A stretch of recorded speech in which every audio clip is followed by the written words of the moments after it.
it's really good to be back in front of you to talk about something that's so important that so many people are going through right now.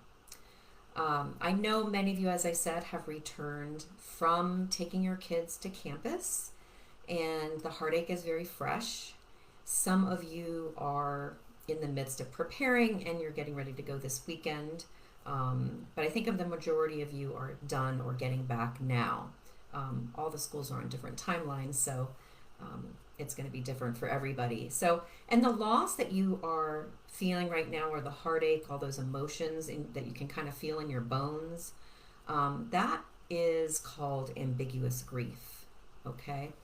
And really, any grief that we experience as women, resulting from a relationship loss or a relationship shift or change, is known as ambiguous grief. And I think you're going to see here, you may have already noticed that there is a shift in this group right now. We used to be purely college empty nest focused, and I noticed that this is really a season for moms to be experiencing all kinds of loss, including empty nest loss. So I'm expanding the group reach to those who are experiencing other type of life stage or relationship losses. So, for example, many people have aging parents that they're beginning to see change and needing to be more involved in some way, so that relationship is changing. Family members who aren't well can change how our relationship is with them, and that there's a loss in that, in mourning what the old relationship used to look like. Divorce, separation, maybe even just a friendship that's kind of fizzled out and you're not going to really nurture that friendship anymore. So, and don't let me forget to mention career. So, career changes, stepping back and taking a break from a career, retirement. Those are all forms of or sources of ambiguous grief, a grief without a death, basically, but it's a life experience and something changes. Okay, so obviously you all are here in part for empty nest grief. So today is really huge because I'm going to talk to you about something that therapists don't really tell you. I'm going to share with you how to transform your ambiguous grief without getting in a therapy chair, okay? And yes, you heard me correctly. I did say that. As a grief expert and a therapist for, gosh, almost 3 decades, I think I'm in my 30th year now, I'm going to give you an insider secret to all of this, okay? Therapy, talk therapy, in the traditional sense, isn't the answer for everybody, okay? And it's definitely not the answer for everyone in terms of feeling that resilience after an ambiguous loss. And I'm going to talk to you a little bit about why people get stuck in the therapy chair, okay? So then after that, I'm going to talk to you about 2 life-changing, very essential steps that actually do need to happen instead. Okay, so make sure you have something to take notes on. You can also go back and watch the replay. If you don't, it's okay. And then, let me go ahead and get started here. Okay, so we have a lot to cover. If you see me looking down, I always bring notes because I want to make sure you get everything and leave here with something good. Okay, let me introduce myself because there's so many new moms here. And some of you have been around a while. I've just never had the opportunity to have you in my training. Or have you watched the replay. But so before I get started, my name is Diane Bonilla, and I am an ambiguous grief breakthrough coach. Many of you have known me as the college mama coach, and I'm expanding that work just because of what I've told you about. So many moms that I've been working with have so many other types of ambiguous grief. So we're opening up the door for that here too. I'm also a seasoned mental health clinician, as I mentioned before, and I'm also a certified grief-informed professional. So I work with women experiencing all types of losses, in particular ambiguous loss. And these women that I work with they're ready to put the work in. If you're coming to me, you're ready to put the work in to connect to hope, to emotional liberation, and to having a meaningful new purpose in your life. Okay, because that's the opportunity that grief presents to us. And I help these women basically connect to more joy and more magic in terms of what they deserve in their lives with this new change. Okay. I'm also a wife. I'm actually in my 30th year, would be celebrating our 30th anniversary this fall. I have two amazing Gen Z young adults. And I'm also a proud mom of a 14-and-a-half-year-old beagle who, he isn't sitting here today, but he's often right below me here, and sometimes you can hear him snore when I'm doing these trainings. So anyway, so it's so good to finally get here and meet you guys if you are new. Before I get started, I did want to just mention to you, and this is the first time I'm announcing this, I have a new YouTube channel, and I want to be sure that you don't miss any videos that I post on there to help you through this journey. So make sure you subscribe. I'm going to put the link in the comments of this training to make it easy for you. And that way, anytime I upload a training, I try to keep them short. You'll get notice, and it'll be right there for you to watch at your convenience.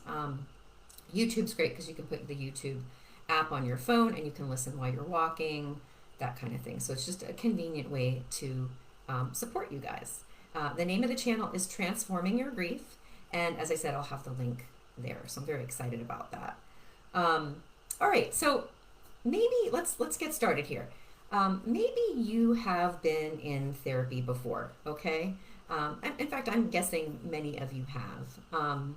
And you're thinking about going back to work on empty nest grief. Maybe you're also thinking about going back to work on some other losses that have come up, because that's what happens when we're dealing with a loss. Very often other losses that we've been through already come up, and it's an opportunity for us to work on them a little bit more each time they come up. Okay? So as I said, this is the season for that now, especially with this most recent empty nest, okay, that we're dealing with. So if you're thinking about going back to therapy, or if you've never been and you're thinking about starting that to deal with all this, perhaps, the last time that maybe you were in therapy, it probably required a 12 to 18 month commitment. Generally, therapy is once a week, and it is a long-term commitment, generally speaking, okay? So when you're thinking about how you're feeling in grief, honestly, and I speak personally and professionally about this, that's way too long to wait to feel good again, to get your life back, okay? Maybe the last time you saw a therapist too, it felt like there was a lot of talking and supporting, because we're very good at that, okay? We hold space for you. But it might have felt too like there was no action or strategy, okay? That can happen. And that might have left you sort of floating aimlessly from week to week with really little sense of progress, okay? The problem is that the 12 to 18 months of weekly talk therapy is fairly standard, as I said, and it's just not ideal for transforming grief. We want results quickly. We want to feel resilient quickly, okay?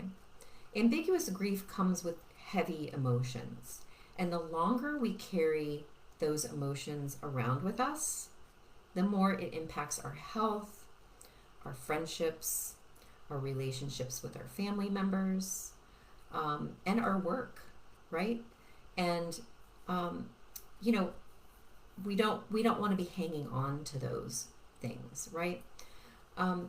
Another thing is that in therapy, okay, many therapists are, as I said, they're good at holding space, but they often don't have the experience, when I say experience, the expertise, or even the passion to do pure grief work, okay? Many therapists are generalists. That's how I started out. That's a very normal way to start out when you first are in the field. And many of us have niches. Mine just happens to be grief, but many of us have other niches. So the sessions, what happens is these grief sessions often become vent sessions without a real solid plan, Okay? I've seen myself over time, I have provided grief and loss training to many resident therapists working towards licensure. And when they come to me, many of them don't feel really confident or prepared about working with pure grief, right? And in fairness, grad school doesn't really prepare them for that, okay? So, as I said, therapists are trained to hold space and listen, but they don't often have these powerful grief methodologies. I know I didn't when I first started doing all this work, and it was only with all of my time and energy putting together something, all my experience in the different realms of grief, and intensive trainings that really helped me have these powerful methodologies that I use. So another thing too is with therapists, it's very challenging to get creative in the therapy space. There's constraints that we have to honor. It's just the way the field is. So I've had women share with me that their therapy just felt aimless or misguided, and they really longed for a strategy.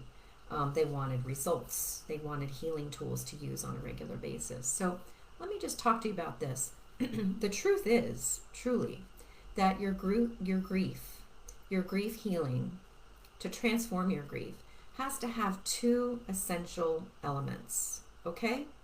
All right, so number one, this is where you might want to, make a note or two. Okay? So number one, the first essential element for grief transformation is having a collaborative and individualized healing plan that is totally unique to you.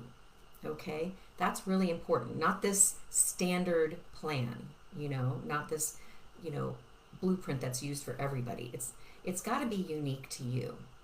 And the reason for that is, let's look at this empty nest grief that you might be feeling right now. Your relationship with your son or your daughter is unique. Nobody else has that relationship. Nobody. Your husband doesn't, your partner, your friends, their aunts and uncles. You're the only one with that relationship, and therefore your grief plan should be unique. Okay? So what I want to say is, grief healing is really not about talking once a week for an hour. Okay? It's so much more than that. Okay? And that's why I do this, basically to move clients through loss in order to ignite a new sense of hope. Okay? It's all about crafting that healing action plan. Okay? It's honoring the fact that you are unique as grief, and not your grief is unique and not like anybody else's. Okay? I call this my tailored hope strategy. It's very personalized. It's created around your situation with your loss, your journey, your feelings, whatever's going on with you, so that you can confidently and compassionately navigate those big waves of emotion that come up that maybe are making you feel like you just want to go to bed, right? We've got to be able to learn how to navigate those, okay? And then at the same time, be able to embrace what's ahead, because there's good stuff ahead. It's just hard to see that when you don't have hope in the moment, okay? So I do this around a 7-point plan that we create together. It's all part of my grief. It's part of my first pillar of my grief breakthrough methodology. And this ensures that healing begins on day one, not waiting for months of weekly vent sessions to take action. It happens on day one that you start working on this and getting some benefit right away. Okay? So again, that's part of my grief breakthrough methodology, pillar number one. Now the second, number two, all right? So number one is having a unique healing plan for you. It's a 7-point strategy, basically. Number two, it's essential to transform your grief that you do some kind of release work, okay? I'm going to explain that in a minute. But in order to transform your grief, you need to experience that sweetness of emotional liberation, okay? Everyone has, I do, We all do. Everyone has emotional baggage. Okay, we get that from living life. Okay, we get that from being in relationships, and emotions like guilt, regret, worry, fear, anger. Those keep many women stuck in their grief journey. Okay, it prevents them from moving forward. It prevents them from healing their empty nest grief. All right. So let me give you a little metaphor. I like to think of emotional baggage like this, and I'm going to apologize ahead of time. I'm going to use a swimming metaphor. Okay, I swam for almost a little more than 2 decades actually, all through college. I competed, and then after college, I competed on a national team. So Olympic swimming is always fun for me to watch, and so I'm sure many of you watched the Olympics. I hope, and I got to see the swimming. And you probably noticed that the swimmers were outfitted in the lightest, most streamlined swimsuits to ensure that the least amount of resistance was had on each stroke and each turn. Okay? They're super light and virtually no resistance at all. Okay? And many of them, actually, we did this as well. We didn't have the technology that they have now, but we had special suits.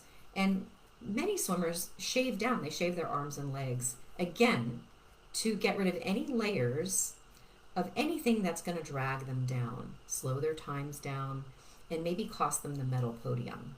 Okay? So in much the same way, our emotions can build up over time with each loss experience that you have. So you're feeling this empty nest stuff right now. Maybe you're feeling some other stuff too, right? And these emotions, they kind of stick to us. You know, they might go deep down or come back up. But basically, in order to ensure the least amount of resistance for you in your healing process, we have to release these emotions. Okay, we have to let go. Okay, all right. So I walk my clients through this thing. It's a powerful yet gentle, if you can imagine the two together, release exercise. It's rooted in ancient Hawaiian culture. I lived there for some time myself in Hawaii, and this practice goes way back, and it enables each person to let go of their baggage, their emotional baggage, and streamline their healing journey and pace themselves through letting go. It's not just this one big burst of letting go, although some people have instantaneous relief and feel like they've let everything go. Others, you know, it's a daily practice, and they feel it over time, and it's really, really wonderful. Let me just tell you a little bit more about that. So when you go through any kind of release like this, you know, you are accessing forgiveness, you're accessing relief. Okay, so forgiveness, relief, you're accessing love, and you're accessing gratitude. Okay, all of which are required for transforming grief. You have to have those present. All right. So I call this whole process that's pretty involved my sweet and soulful release, and it's part of the second pillar of my grief breakthrough methodology. Okay, so clients really, the moms that I've worked with recently, they just love this exercise because they really get to see and feel progress. That's so important. They aren't floating week to week in therapy sessions, wondering, when am I going to see results here, right?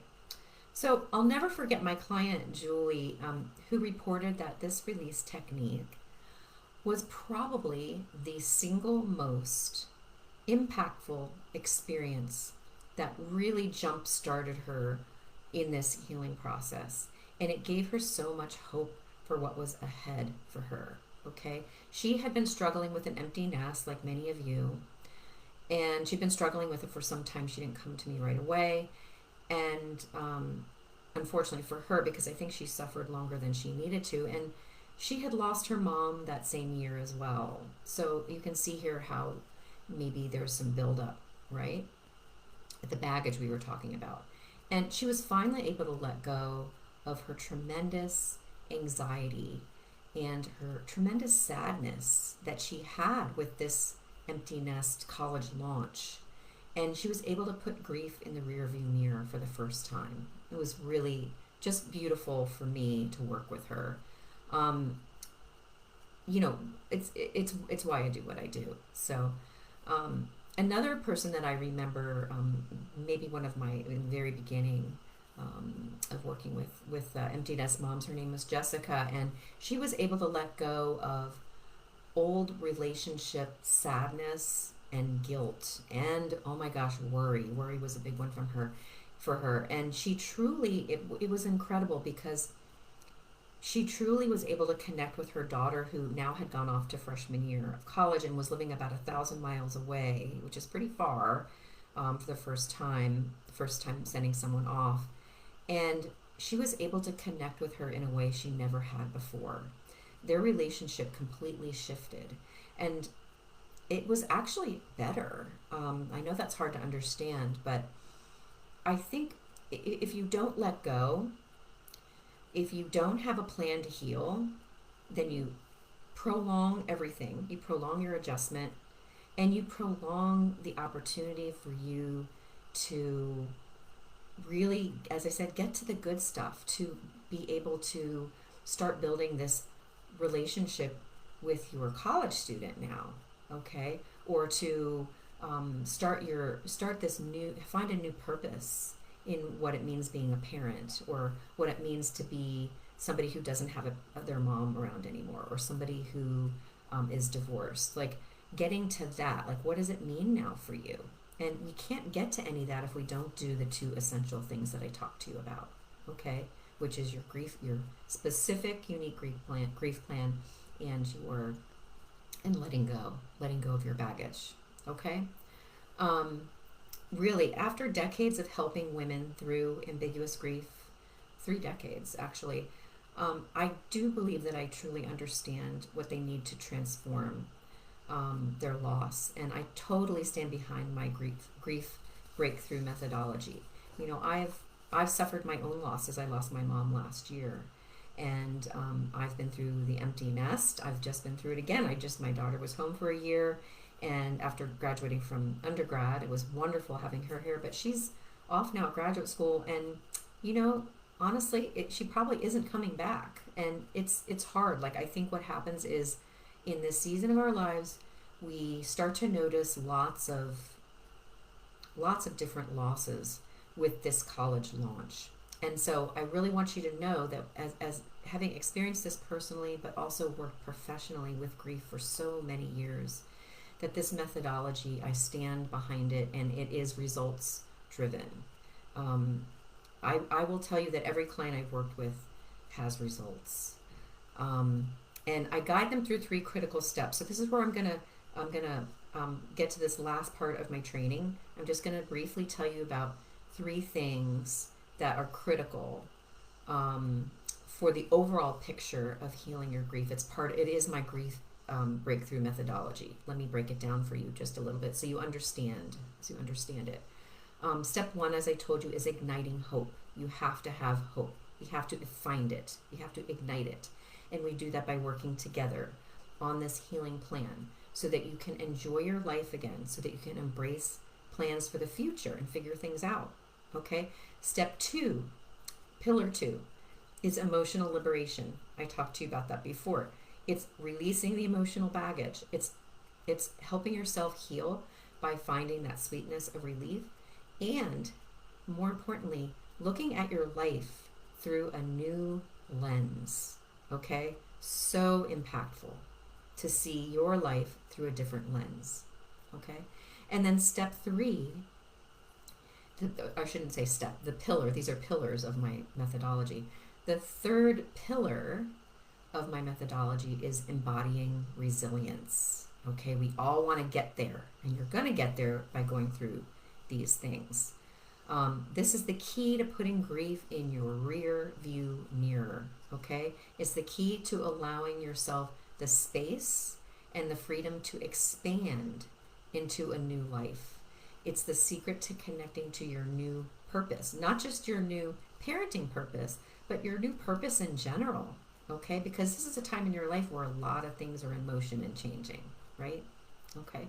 So my methodology, my grief breakthrough methodology, it practically guarantees that your grief transformation happens faster and with better results than weekly vent sessions, than weekly talk therapy. And I would venture to say probably better than anything else you've tried so far.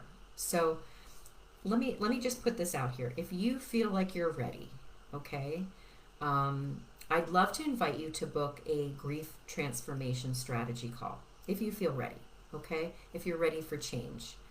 Let me tell you what that looks like. On this call, we will discuss where you are in your healing journey right now. And I know for many of you this is very new, but some of you have been very aware of your grief before you even launched your kids. You have that insight, and you've maybe been trying some things already, so you're already looking for a strategy. So we're going to figure out where you are in your journey to heal. I want to talk with you about what you've tried so far, okay? Because it's important for me to know that, what have you tried so far to help yourself? And then number 3, after I know those 2 things, then I can tell you how, pardon me, my methodology can actually help you, okay? Can actually help you heal, can help you transform your grief into something so much better, okay?